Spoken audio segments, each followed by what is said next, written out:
Hola y Dios les bendiga.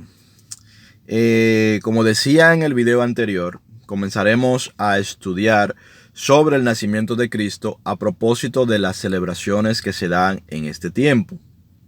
Bien.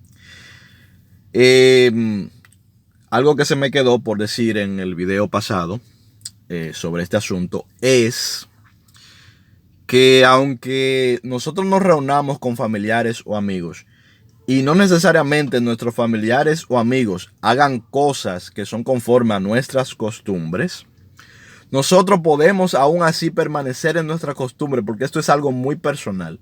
El evangelio es algo muy personal, que tú lo vives y lo predicas con hechos y con palabras, pero no haciendo que las demás personas tengan que ceñirse por obligación.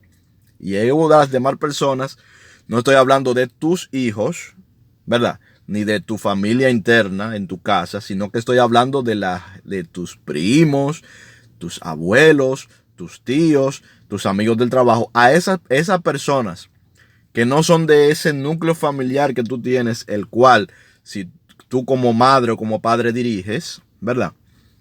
A eso que me refiero, ¿ok? Entonces, esa persona nosotros no tenemos que llevarle necesariamente a nuestra forma por obligación. Nosotros lo hacemos por la palabra, con amor, con paciencia, con entendimiento, con benignidad. ¿De acuerdo? No vamos a decirle, usted no puede beber, no. Si usted quiere beber, beba. No conviene beber.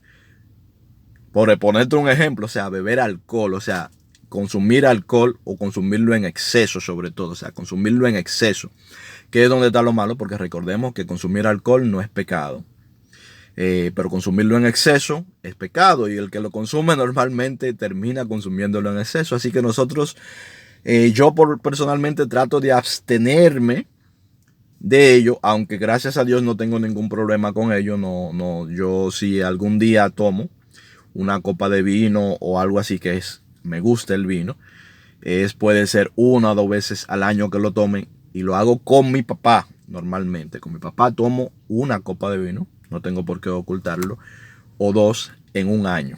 Esa es más o menos la norma que yo tengo referente a esto. Gracias a Dios mi papá tampoco tiene, y lo hago porque tampoco mi papá tiene problemas con esto. Mi papá nunca ha sido dado al alcohol.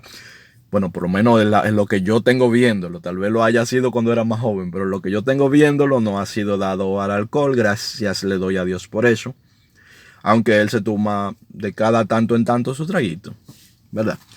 Pero es mejor, es más conveniente abstenerse de estas cosas, ¿verdad?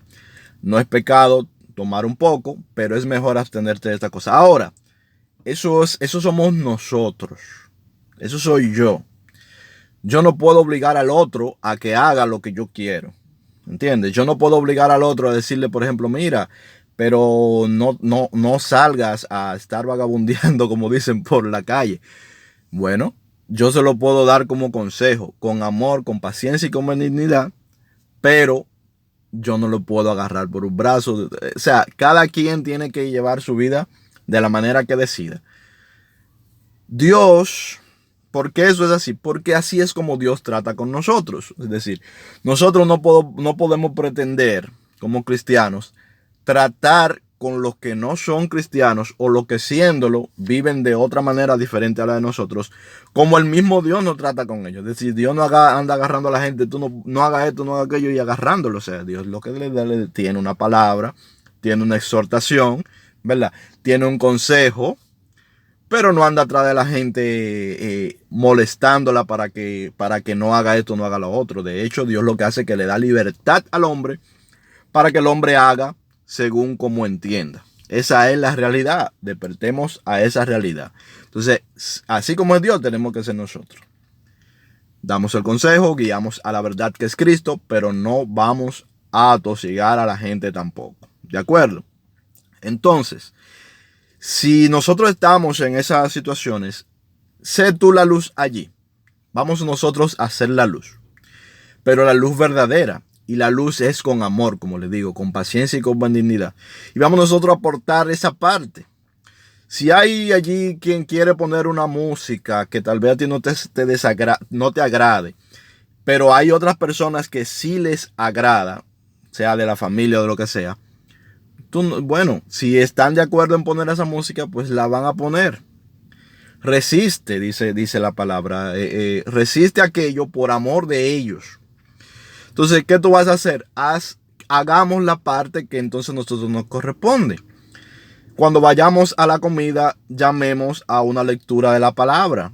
Llamemos a una pequeña lectura de la palabra. Llamemos a una oración. Es decir, hagamos la parte. Pongamos a Dios allí a pesar de todo. Eso yo creo que esto es un consejo. Pongamos allí a Dios en medio de la celebración. Metamos a Dios en medio de la celebración sin meterlo a la fuerza. No metas a Dios a la fuerza. Mételo de buena manera, sazonado con sal. ¿De acuerdo? No obliguemos a la gente al evangelio, no es obligado. Vuelvo y recuerdo. Este es un consejo que le doy a todos los cristianos. El evangelio no es obligado.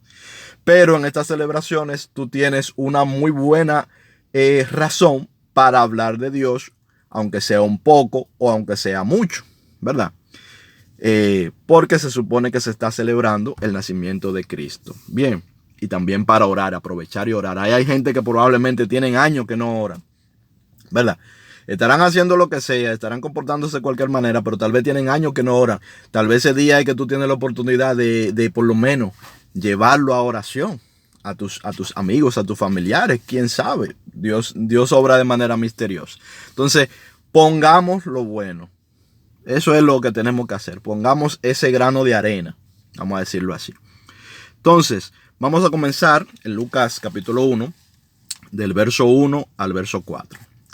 Y dice así: puesto que ya muchos han tratado de poner en orden la historia de las cosas que entre nosotros han sido ciertísimas, tal como nos lo enseñaron los que desde el principio lo vieron con sus ojos y fueron ministros de la palabra, me ha parecido también a mí, después de haber investigado con diligencia todas las cosas desde su origen, escribírtelas por orden, oh excelentísimo Teófilo, para que conozcas bien la verdad de las cosas en las cuales has sido instruido.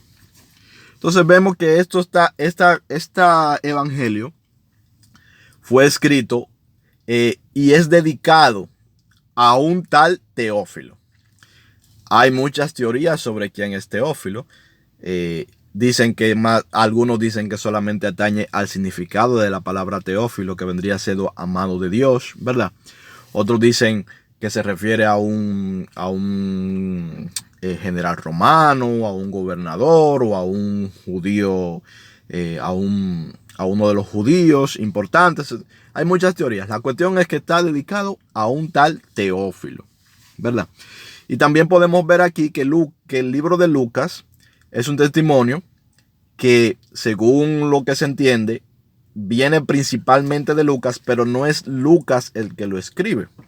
Aparentemente, no es el mismo Lucas el que lo escribe, porque el que escribe esto dice que lo está escribiendo según lo ha recopilado, o sea, que no lo vio de primera fuente, que no vio la cuestión, sino que hizo una buena investigación y seguramente le puso el libro de Lucas porque seguramente su investigación está basada más que nada en el testamento de Lucas, es decir, que habló con el apóstol Lucas. Entonces, eso es lo que podemos decir sobre el inicio de aquí, la introducción. Entonces vamos al asunto. Vamos a leer una primera parte que sería Lucas 1 del verso 5 en adelante. Esta parte la vamos a comenzar a leer y dice así: hubo en los días de Herodes, rey de Judea, un sacerdote llamado Zacarías, de la clase de Abdías. Su mujer era de las hijas de Aarón y se llamaba Elizabeth. Bien, lo que vemos aquí en el verso 5 que nos está dando una idea para que sepamos cuándo sucedió estas cosas. Nos dice que fue en los días de Herodes. Estos recursos se utilizan mucho porque como los gobernantes, su historia está cronometrada. O sea, tú puedes encontrar registros cronológicos sobre la fecha en que una persona gobernó. Entonces, estos recursos se utilizan mucho de decir esto pasó en los días de fulano de tal, o pasó en los días cuando falleció fulano, refiriéndose a los reyes, a los gobernantes, a diferentes gobernantes, sean sumos sacerdotes, reyes, emperadores, ¿verdad? Entonces ahí nosotros podemos hacer un paralelismo para saber más o menos en qué época fue que sucedieron las cosas. Entonces dice, nos enfatiza aquí que había un sacerdote llamado Zacarías, de la clase de Abías, es decir, que es de la familia de Abías. Y nos habla también de su mujer Elizabeth, porque van a ser centrales en esta historia. Ambos eran justos delante de Dios, dice en el verso 6, y andaban irreprensibles en todos los mandamientos y ordenanzas del Señor. Pero no tenían hijo, porque Elizabeth era estéril, y ambos eran ya de edad avanzada. Aconteció que ejerciendo Zacarías el sacerdocio delante de Dios, según el orden de su clase, conforme a la costumbre del sacerdocio, le tocó en suerte ofrecer el incienso, entrando en el santuario del Señor. Y toda la multitud del pueblo estaba afuera orando a la hora del incienso. Entonces, había un sacerdote que le tocaba por suertes, de acuerdo al momento que le tocaba a su clase, ¿verdad? Entrar para poner el incienso en el tabernáculo, ¿verdad? En el templo. Entonces, a él le tocaba, en ese momento le tocaba a él, a Zacarías, ¿verdad? Y cuando él estaba dentro, el pueblo siempre está afuera, no entra todo el mundo, entra él, ¿verdad? Y dice, y se le apareció estando él dentro un ángel del Señor puesto en pie a la derecha del altar del incienso. Se le apareció un ángel ahí adentro. Ups. Y se turbó Zacarías al verle, se sorprendió al verle y le sobrecogió temor.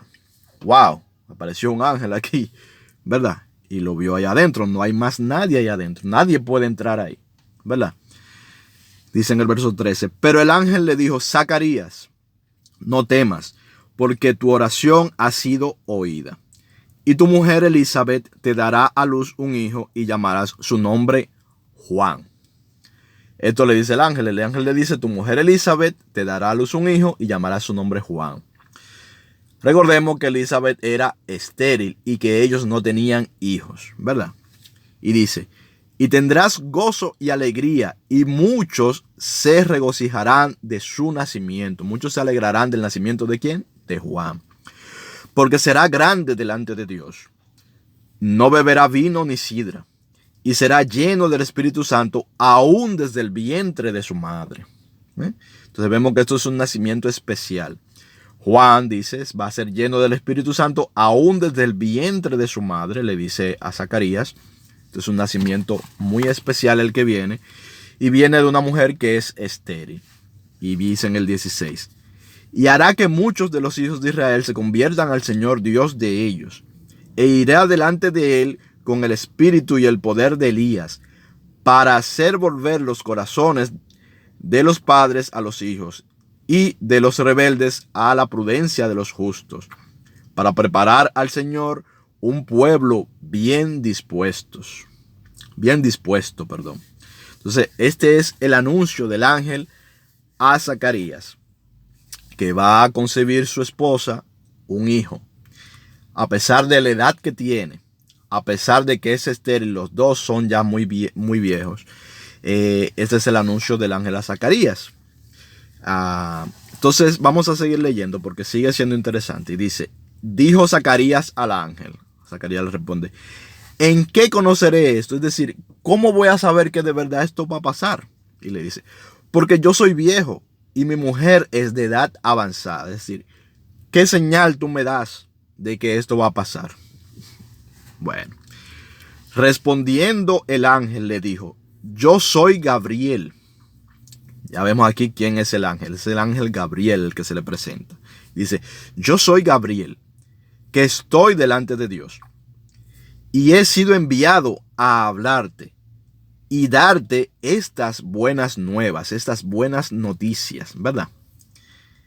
Y ahora quedarás mudo y no podrás hablar, hasta el día en que esto se haga, por cuanto no creíste mis palabras, las cuales se cumplirán a su tiempo. Entonces, como Zacarías pidió señal, bueno, pues el ángel le dio una señal. La señal fue que quedó mudo, no podía hablar hasta el día que se cumpla esto, le dice el ángel, ¿verdad? Y dice, el pueblo estaba esperando a Zacarías y se extrañó de que él se demorara en el santuario. Posiblemente el pueblo pensaba que ya Zacarías estaba muerto, porque esto a veces pasaba. Había gente que entraba en el santuario y se moría ahí adentro. Por eso le amarraban un cinto, agarraban una soga, vamos a decirlo así, y cuando entraban en el santuario, si duraban mucho para salir, llegaba el momento ya que se asumía que estaba muerto y lo que hacían era que lo alaban, ¿verdad? Entonces, esto es algo que podía suceder. Era muy extraño que sucediera, pero podía suceder. Esta persona que entraba en el santuario tenía que purificarse y tenía que hacer una serie de rituales, ¿verdad? Que si tú lees en el Antiguo Testamento te vas a dar cuenta de esto y vas a ver todo, podemos estudiar en otro momento todos los detalles de esto. No todo el que entraba ahí salía. A veces sucedía que la persona que entraba al santuario había que alarlo con una soga porque tampoco otro podía ir a entrar a sacarlo. O sea, nadie podía entrar y para eso era la soga. Para eso era el cinto, el que le ponían. Para que si después que estaba allá adentro no salía, había que alarlo y después ir y enterrarlo. Entonces, esto es para que entendamos el contexto en el cual ellos se extrañan de que Zacarías está durando mucho allá adentro, ¿verdad? Pero cuando salió, o sea, Zacarías salió, no les podía hablar, de acuerdo a lo que dijo el ángel, ¿verdad? El ángel Gabriel. Y comprendieron que había visto visión en el santuario y les hablaba por señas y permaneció mudo. No podía hablar y ellos entendieron que había tenido visión cuando estaba en el santuario. Así es. Entonces lo vamos a dejar hasta aquí. Lo leímos desde el verso 1 hasta el verso 22. Entonces, continuaremos a partir del verso 23 en el siguiente video. Dios les bendiga mucho. Espero que esto sea de mucho provecho para todos nosotros. Yo estoy confiado en el Señor de que así lo es, de que es provecho para mí y para ustedes. Entonces, nos vemos en el próximo video.